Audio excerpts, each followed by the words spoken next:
ഈ ഒരു ക്വസ്റ്റ്യൻ എങ്ങനെയാ നോക്കുക. ഒരു സമചതുരത്തിൻ്റെ വികരണത്തിൻ്റെ നീളം വശത്തിൻ്റെ നീളത്തിൻ്റെ എത്ര മടങ്ങാണെന്ന് ചോദിച്ചത്. സമചതുരത്തിൻ്റെ കേസിലാണ്.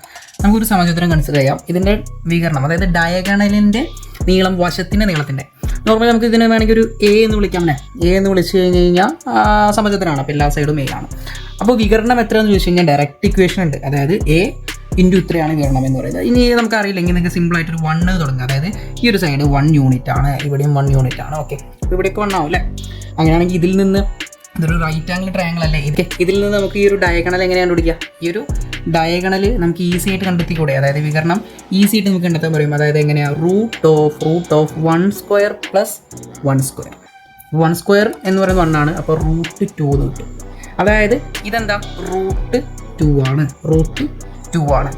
ഇത് സിമ്പിളായിട്ട് നമുക്ക് √2 ആണ് ഡയഗണലിൻ്റെ ഇക്വേഷൻ എന്ന് പറയുന്ന ഒരാൾക്ക് തന്നെ ഈ ഒരു ആൻസറിലേക്ക് എത്തിപ്പെടാവുന്നേ ഉള്ളൂ. അപ്പോൾ അത് വരുന്നത് ഈ ഒരു രീതിയിലാണ് എന്നാണ് പറഞ്ഞത്. അപ്പോൾ എന്താണ് എ എന്നൊരു സൈഡ് എടുത്തു കഴിഞ്ഞാൽ നമുക്ക് എന്തുണ്ടായിരിക്കും? √2 ആയിരിക്കും ഡയഗണൽ എന്ന് പറയുന്നത്. അപ്പോൾ വശത്തിന് എത്ര മടങ്ങാണെന്ന് ആൻസർ കിട്ടി? അത് √2 മടങ്ങാണ്. √2 മടങ്ങാണ്. ഓക്കെ, ക്ലിയർ ആണ്.